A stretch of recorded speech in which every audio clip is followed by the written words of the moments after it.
Hi, everybody. My name is Nina Boski, and welcome to Mental Health Mondays. This is a very special Mental Health Monday because not only is it our time for our interview, but it's also Martin Luther King Day. And this is a time where I have a very special guest. I happen to think he is just so yummy on so many levels. His name is Justin Michael Williams, and he works a little bit of the intersection of social justice. He's got mindfulness, personal growth, with a lot of music, I would say, thrown in. And you know what that makes? It makes a person, an individual human being that is eclectic, talented, and wise. So with that, I'd like to welcome you, Justin, to the show today. Oh, thank you so much, Nina. It's an honor to be here with you in this way. So grateful. Well, I think these conversations, and you and I belong to a transformational organization that really has spent a lot of time this year with you and some others really spearheading this movement in regards to civil rights, right? I mean, given the fact that it's Martin Luther King Day and this episode is dropping right now in this time, but our world is in such upheaval. And hmm I find that we're not really listening to each other. And I'd like, before we get into that, I'd like you to give the audience a little bit of your background in regards to your racial mix and cultural mix, because man, talk about blended. You are definitely blended, and you know a lot about all different sides of civil rights Yeah, and no, social absolutely. justice. So I grew up in a very mixed bag. So follow my thread here. So my dad is African American. My mom is Persian and Middle Eastern and Italian, but she's adopted into an Italian and Spanish family. So how's that for a for a mix, you know? And so, but what's really interesting about this is even to like add another level of complexity onto it, which you may or may not know, Nina, because I don't remember if I shared this with the group when I talked about it before. So my mom is Persian and Italian, adopted into this Italian Spanish family. But when my mom was adopted, the doctors told my mom, or told my grandparents that adopted my mom, that my mom was Mexican. Oh So my our gosh. whole life growing up, we thought, like, I identified as Black and Mexican, like forever. Like my AOL Instant Messenger and like Yahoo screen name was Blaxican Boy 22. Oh Like my gosh. I speak Spanish, like the whole thing. Like my family put a lot of effort into making sure we had these Mexican roots to like connect with my mom's ancestry. And so we got an ancestry DNA test about 7 or 8 years ago and found out that my mom's not Mexican at all. She's Persian and Middle Eastern and Oh, Italian. And so just like such a big range of things. But you know what it showed me more than anything is, even after learning that I was Persian and Middle Eastern and not Mexican, which is like such a big difference, but like learning how much culture is learned, right? Learning how much like culture and our ability to embrace and love and connect with cultures has a lot to do with just our proximity and intimacy with it, not so much our DNA.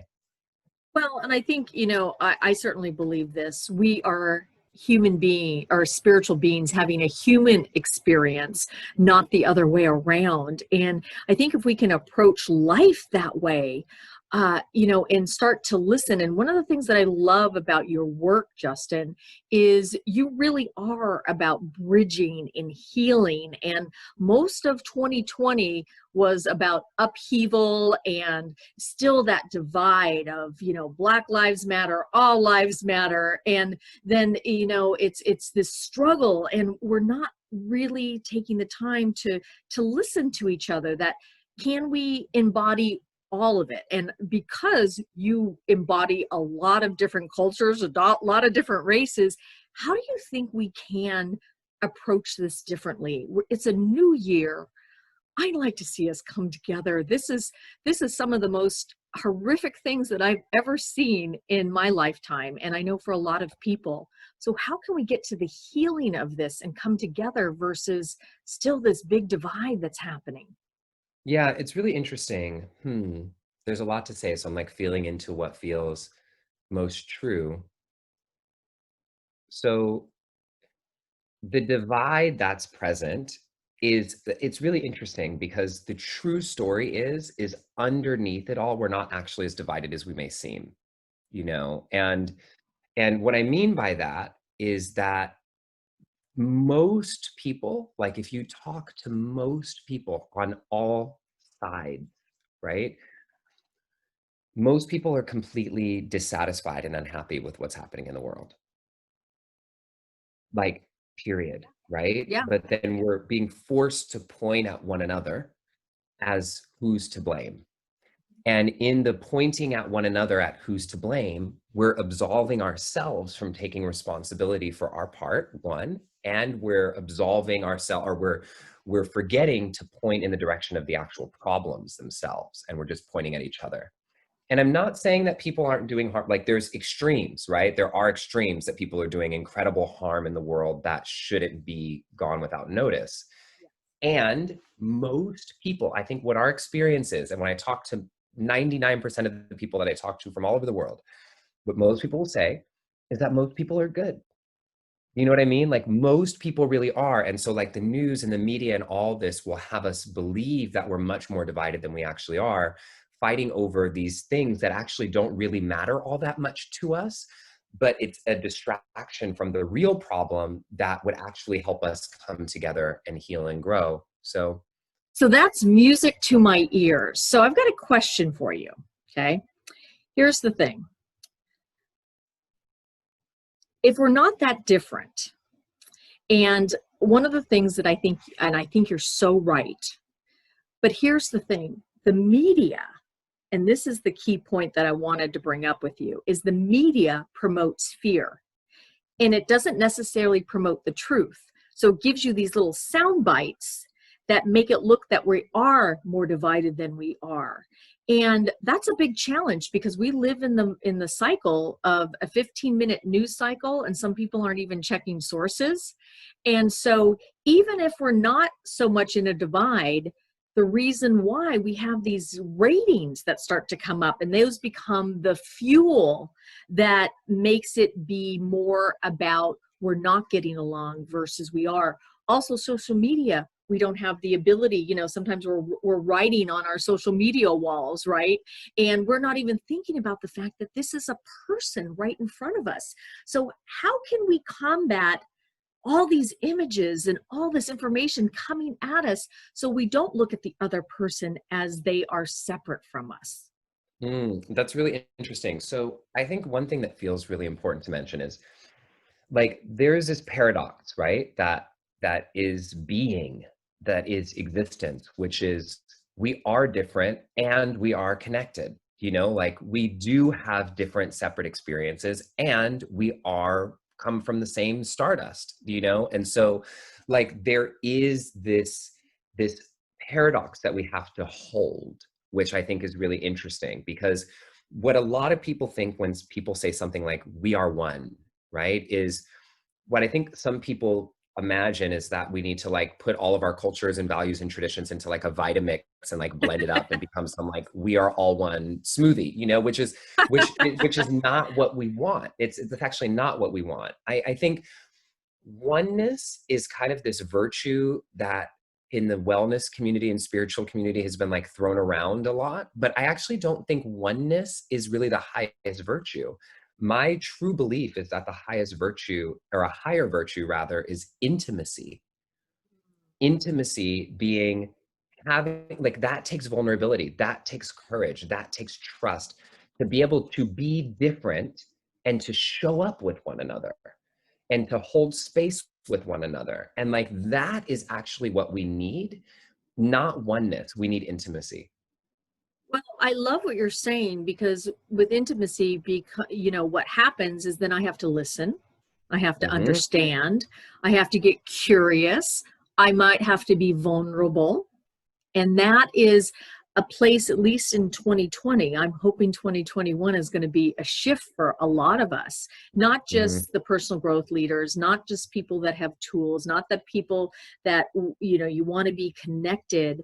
But I think that we're reacting to each other instead of really listening. I was on a Nextdoor app, you know, the community app, and it was Yeah. about, it was during the summertime, and one of my fellow neighbors had said, let's really support Black lives businesses.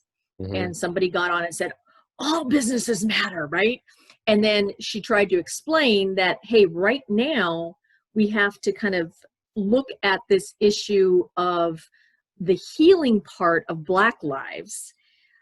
But even that was dividing, at least in the social media next door app. And so these communities are just reacting to each other. We're not having a place where we can listen.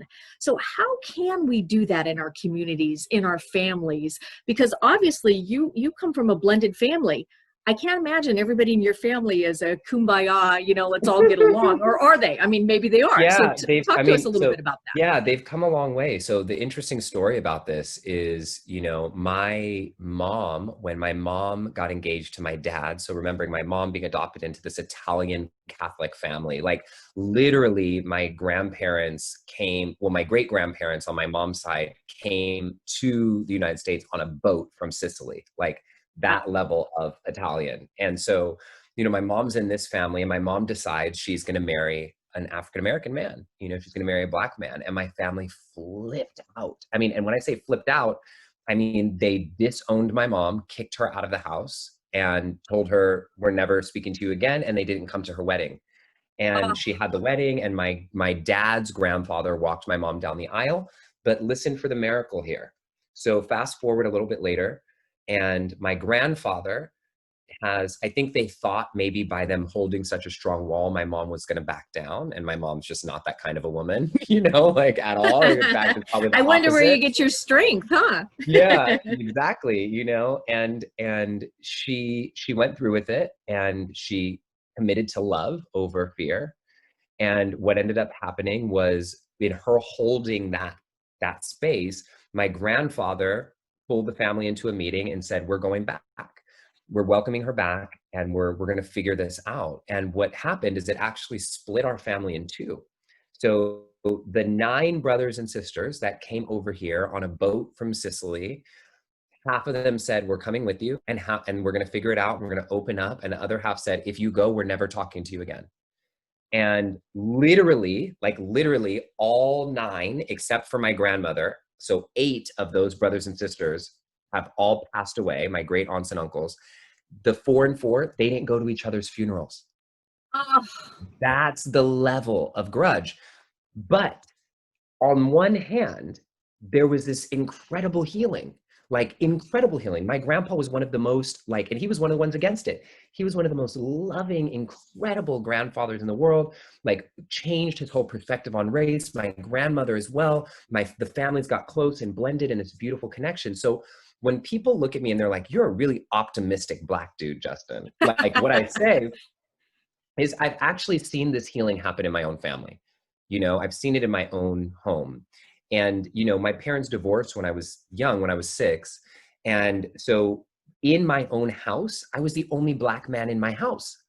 So to put that in context, my grandparents are white, my cousins are blonde hair, blue eyes, I'm the only Black man in my house. So I have had a gift from the universe of being able to really see inside my home and inside my DNA, what it means to come together across divides. And I know that when we can listen, when we can show up in our vulnerability and ask questions instead of having all the answers, things can really change. Well, and also, you think about it, right? You have all this blendedness of all these different races inside of you. You may look Yeah. Black, but you're a combination of a lot of different things. So I find it so amazing that we get so hooked on a color skin, the skin of, and you said about Mexican and Spanish, even that in terms of different, in terms of Spanish versus Mexican, right? There's all these different hierarchies within different cultures as well. So let me ask you a question. I've been asking people this to define for me what they think is or who is a racist, how they would define that.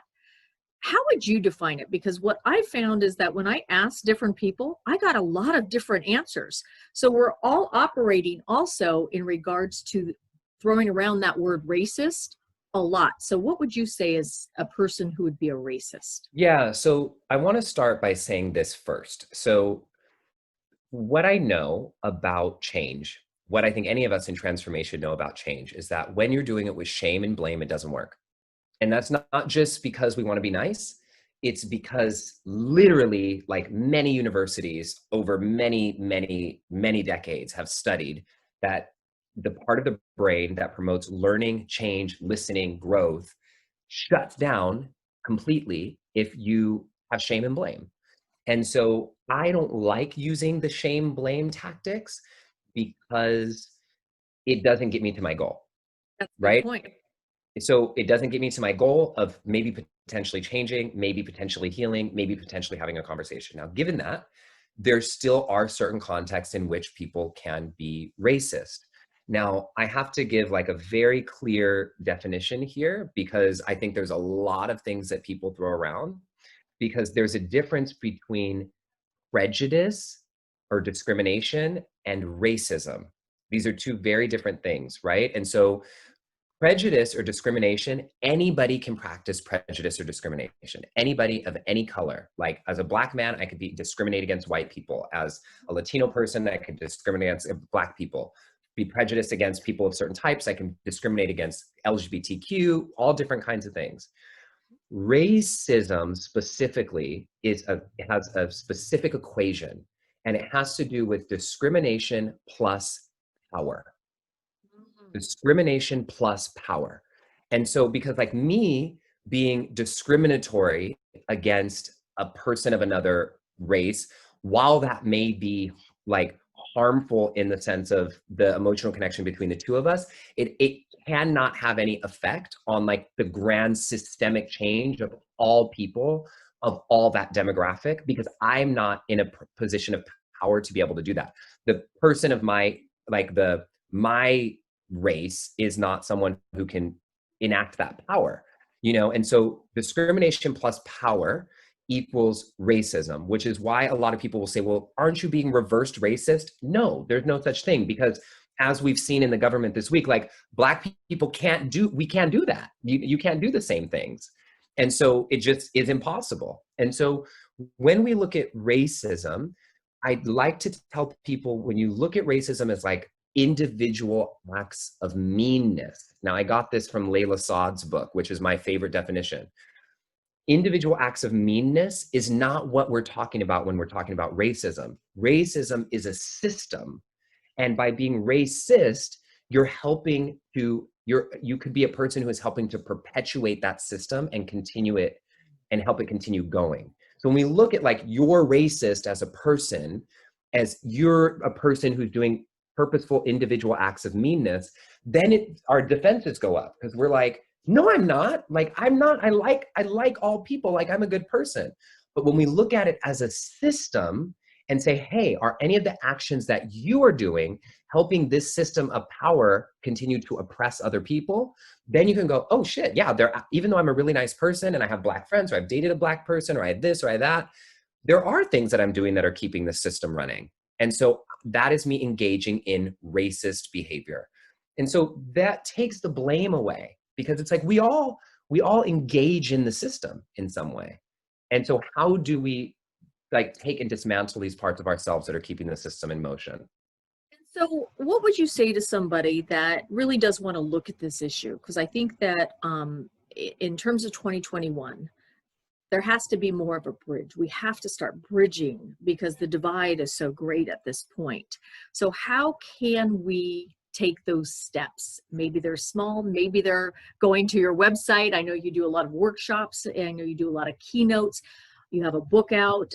It's called Stay Woke. Is that part of that, or what is that book about as Yeah, well? yeah. So there's lots of things. I always say that I'm like, people always ask me like on interviews, like, how do we find you? I'm like, I'm the easiest person to find. Like literally, if you just type like Justin Michael Williams anywhere, you'll find resources from me. And I don't want to say I pride myself. I have made a commitment to make sure I have lots of free, easily digestible, easily accessible resources for people who want to get into this work. I think one of the most important and first things that you can do is I created something called the Ending Racism article and pledge. And this is probably the most important thing if you do any action from this call, is to go look at that pledge in that article. Because one of the things, and the website is endingracismtogether.com, endingracismtogether.com. Okay, great. And the reason I'm giving that in particular to this conversation, even though there's lots of other things, I have a book and I have meditations and I have music and all those things, is that as it relates to this time that we're in, and MLK Day and everything, is that Martin Luther King and so many civil rights leaders of the past, right? Like, we've heard for generations and generations that one of these misconceptions that we tell ourselves is that one day racism will end. But it won't be in our lifetime. It won't be in anybody else's lifetime. We're just going to all keep having to do this work forever and ever. And then maybe one day it'll end. Yeah. But the thing that we have to understand is, when I listen to people say that, I have to ask a question. I say, why can't it end in our lifetime? Why not? And if it's not in our lifetime, then who will? And because of people like Martin Luther King, because of the people who are doing civil rights work and social justice work now, because of all the books and the place that we're in, our generation's job, and by say our generation, I mean us on the planet, is to end this shit, is to end it. And so I put together a pledge and an article that help us read and understand how we could break down some of the misconceptions, so that we don't just keep talking about racism, but we do something to actually move us forward towards ending it. If it's any consolation, and you think about how fast a vaccine got implemented in this country, months versus 10 years, it's amazing when people come together what they can solve. The challenge is we are all over the place, and the media itself needs to change as well. That's one of my top, I don't want to say goals, but it's one of my challenges that I want to take on, as well as that we need to shift as the media, definitely. And one of the ways we also shift, and I want to transition a little bit, because we dropped this interview on both Life Bites as well as all the Marilyn platforms, particularly Marilyn Behind the Icon. And Marilyn Monroe was very much into civil rights, human rights, animal rights, and music is really a cornerstone. And Ella Fitzgerald is a very popular story with Marilyn and Ella Fitzgerald. But before we get into that story, I want to talk a little bit about your music, because you really did start as a musical artist. Isn't that correct? Yeah, well, kind of. kind of, sort of. Well, yeah, kind of, sort of. You did, but your work is very meaningful in terms of music too. I mean, you have a lot of.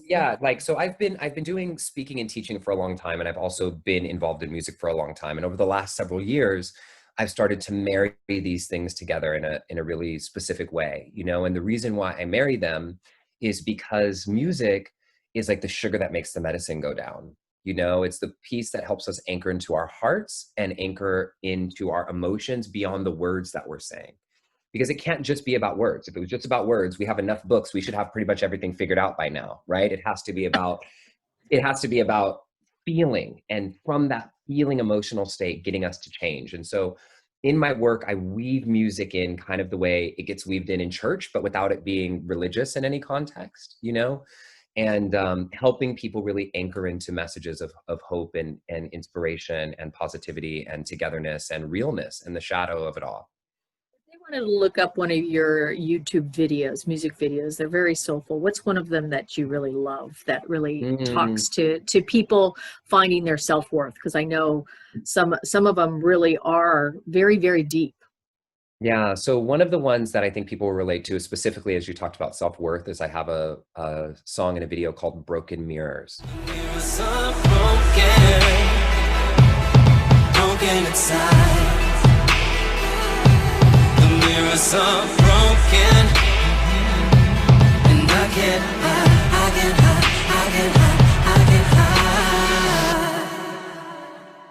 And it's really a song, about a couple things. I mean, when I was in college, I actually was dealing with an eating disorder. So I'm about 6 feet tall. I weigh like 165 right now. At the end of my freshman year of college, I weighed 115 pounds. And it was terrible. And, I think it was I can go on, and I'm hesitant because there's so much that I can unpack here, but I think the thing that I want to say is the video is about looking in the mirror and only seeing the things that are wrong with ourselves, not seeing the truth of who we really are. And that doesn't just mean physically, but it means like a broken mirror, meaning we can't really see that we're enough. We can't really see our full value and the truth of who we are. And so I did that video to help say, like, if we shatter these mirrors, looking at how amazing it would be if we could see how incredible and powerful we really are. So if people look up broken mirrors, I also have, on Spotify and Apple Music, you'll find lots of music from me if you search Justin Michael Well, Williams. we'll definitely. And so, justinmichaelwilliams.com is his website. But I want to shift a little bit back to the Marilyn and Ella story, because, she was obviously one of the greats in regards to her voice. But, she grew up right in the Depression, and was her personality. I love her grit, and did not take, she took on, when I say she took on racism, she took on, hey, this is not going to stop me. She had a lot of support, and she had a beautiful voice. But in that beautiful voice, sometimes she had to come in through the back door. And there is a story the Marilyn fans definitely know, where, Ella wasn't allowed to sing at one of the popular nightclubs here in Los Angeles. And Marilyn made a commitment and said to the owner, if you book her and allow her to sing, I'll come and be in front row every night that she sings. And, that spoke a lot to Ella. And, Marilyn was kind of one of those people that was before her time as well. She talked about sexual abuse. She talked about physical abuse. She talked about the things that at that time it was Leave It to Beaver, right? I mean, there wasn't a lot of that kind of conversation going on. Those were the kind of hidden topics, but she wouldn't shy away from them as well. And when I think about you and think about what your work is about, and bringing these all together, what a healing influence for people out there that are really struggling. I mean, there are a lot of people, you and I have tools. Some of our clients have tools, but there are a lot of people that don't have that self-worth. So what would you say to them? What would you say to that little boy or little girl who is struggling to put the pieces together and find themselves? That you are enough. Mm. That you are enough, that no matter how much no matter what's going on in your life, no matter how much money you have in your bank account, no matter what color your skin is, no matter how much we read or podcasts we listen to or books we read or listen to or whatever it is that we do, there's always going to be that child inside of each of us who just wants to know they're enough, and not enough for what they do or accomplish, but for who they are, that's always going to be there. And so there's that need for us to really just hold that part of ourselves tenderly, and parent ourselves in a way that we may have not been parented, or, a little bit differently, to hold ourselves in the way that we may have needed. And so I think in our growth world, in this world of growth, there's two ways that you can go about it. And one way that I feel that can be a little toxic and we can get a little lost in it in our personal growth is coming from a perspective or a position of brokenness, meaning like, I'm working on myself because this part of me is broken and I need to fix it before I'm worthy. So it's like, I'll be worthy of a relationship or of this or of that once I get this part of myself fixed. And that angle is not the approach that we want to take. We want to take it as, you are whole in all of your messiness. You are whole and complete in all of your brokenness. And even though you're trying to heal and grow and transform and evolve, you're just evolving and changing and growing something that is whole, and not trying to fix something that is broken. And that's a very different angle to come from when we're growing. I actually love that, because it's almost I'll be happy when, it's predicated on all these other things happening. And, relationships with yourself, with other people, it's always going to be a growing process. You're never going to get to the pillar or the top of the mountain and say, I've arrived, right? This is why we're human. So you have a book coming out called Stay Woke. What is that about? Yeah, so my book is called Stay Woke, A Meditation Guide for the Rest of Us. And it's a meditation and mindfulness book that intersects environmental justice, social justice, equality, and change. And it's not like a race book at all, but it is more a book that is about understanding how we can take our personal internal practices and take it off of our mats, out of our houses, off of our cushions, and put it out into the world. Love it. I love that. So, as we kind of finish up this interview, and it's Martin Luther King Day, it's Mental Health Mondays, and there is certainly a lot of people suffering in the world today. What is your hope for us going forward? My biggest hope for us going forward, my number one hope for us going forward, is that we can unite. That's it. Like, very simple, that we can unite, that we quit talking about the divide and instead talk about talk about the places that we can come together.